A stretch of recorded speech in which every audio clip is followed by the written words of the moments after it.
ce deuxième TP, c'est toujours dans le cadre de la poursuite de notre formation. Donc, il s'agit de mettre en place un formulaire d'authentification. OK? Bon, on va rapidement exécuter le programme. Hein? On va exécuter pour voir ce que ça va donner déjà. Et puis, j'explique en gros. Voilà, donc c'est ce formulaire-là dont il s'agit. Alors, vous avez vous-même vu, d'accord? Donc, ça, c'est un formulaire que vous pouvez mettre pour les... voilà. Donc, on est en train de mûrir les projets au fur et à mesure.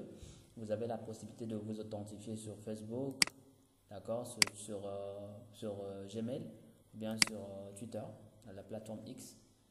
Et vous avez en fait, vous voyez que ce sont des liens cliquables. Hein.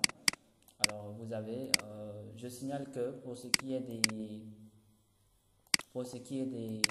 des champs de formulaire, j'ai préféré mettre outline, text field, mais sinon, on avait la possibilité également de mettre, comme j'ai dit ici, par exemple, je vais enlever ceci. Je vais enlever ceci, juste pour vous montrer quelque chose.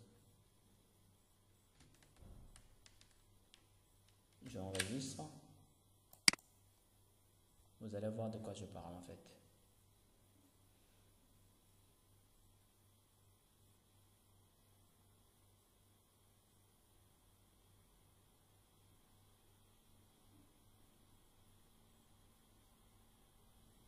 Donc, ça va s'enregistrer.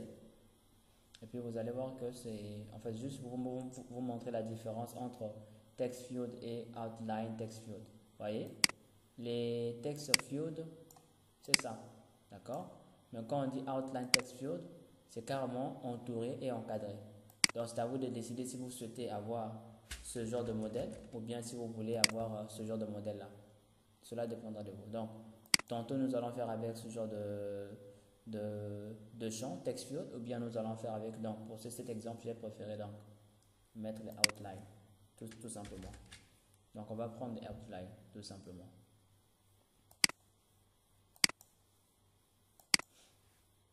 Donc, on va exécuter pour voir.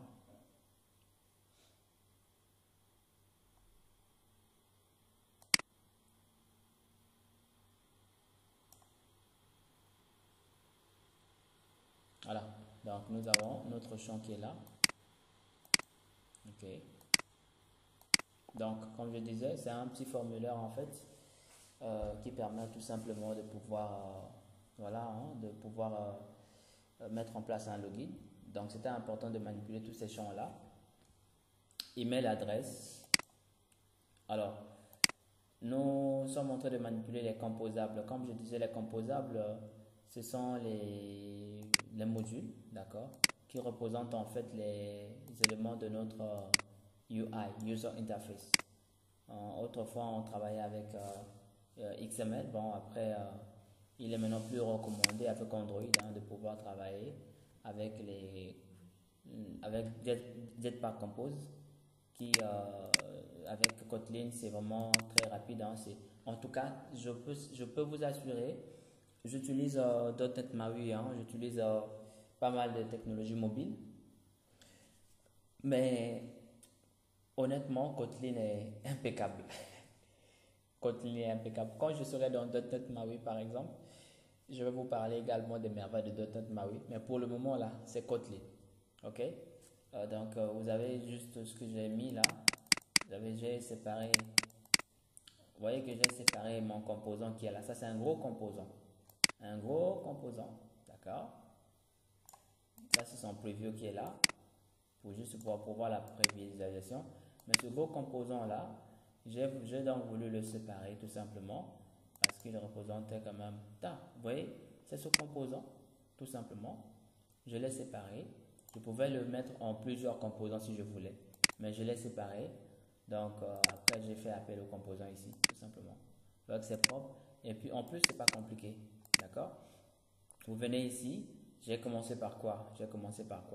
Vous avez pour déclarer un composant. Vous mettez ici @composable. Vous avez un login. Screen. Ok? Ça c'est le nom de mon composant. Ça commence toujours en lettres majuscules. Dans ma colonne, tout ça là, ça fait partie des propriétés. Dans cette colonne-là, il y a colonne, il y a row, il y a box, etc. Donc, dans colonne, par exemple, j'ai mis en fait quoi? J'ai mis quoi? L'image. OK? J'ai mis l'image. Et l'image, je l'ai chargée. C'est l'image que vous voyez, le logo que vous voyez ici. Alors, il y a voilà, la phrase texte. Voilà, cette phrase-là que vous voyez, welcome back là. OK? Welcome back. Au lieu de welcome back, je peux mettre authentification, par exemple. Ça dépend. Je peux mettre authentification. Mais je préfère mettre welcome back parce qu'après, nous allons continuer avec le formulaire de. Voilà. Donc, il y a encore quoi? Vous avez login to your account, donc ce que vous voyez ici. Et après, vous avez encore quoi? Vous avez encore quoi? Donc, vous avez tout ce qui va avec les champs, ok?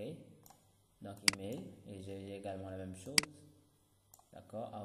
Outline text field, je vous ai dit ce que ça donne. Et puis, vous avez en fait le bouton, ok? C'est d'abord important de connaître parce que la récupération, c'est pas compliqué. Mais au moins, manipuler d'abord Jetpack Compose est vraiment important.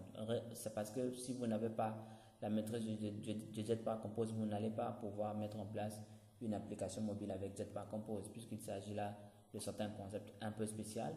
Il va falloir que vous puissiez apprendre réellement comment manipuler ça. Et c'est pas compliqué. Je vous dis que c'est pas compliqué. Donc, c'est pas vraiment compliqué. Hein, c'est pas compliqué.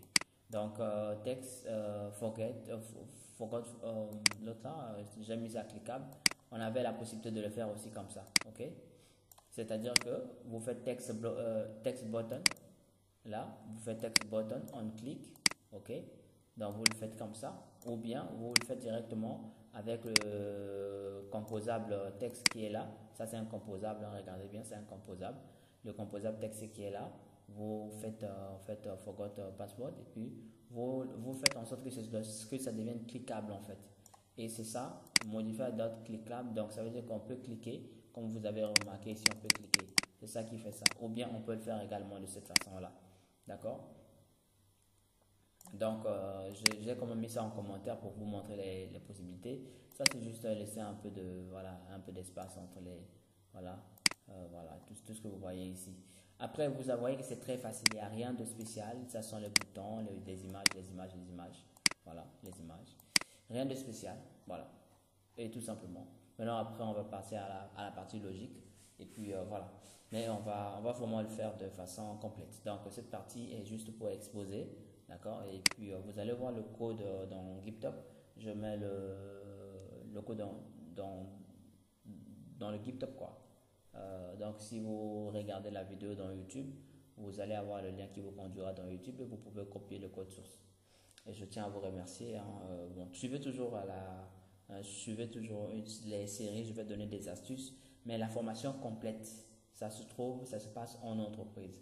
Ceux qui veulent le faire à distance, vous pouvez le faire à distance. Ceux qui veulent le faire en présentiel, vous le faites en présentiel. Je vous remercie. Merci, au revoir.